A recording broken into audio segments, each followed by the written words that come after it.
Ayaw ko sa katayin eh. Dahil mahal na kita eh. Ang problema naman eh.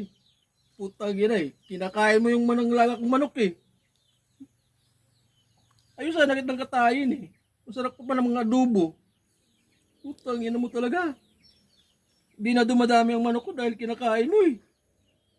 Eh ngayon, lumabas na ang hatol sa'yo. Sisintensyahan ka na. Gagawin kang adobo.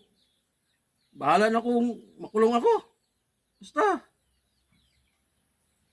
Kakatayin, papakatayin na kita. Ina mo eh. Mahal na sana kita eh.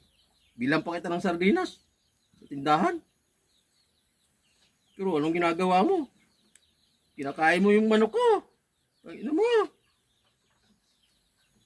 Oh. Kunti na lang ang alaga kong manok. Hindi na ako makatikim ng alaga kong manok. Ikaw na lang ang kumakain.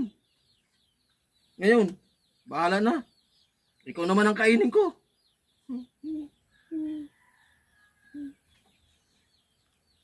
Okay na.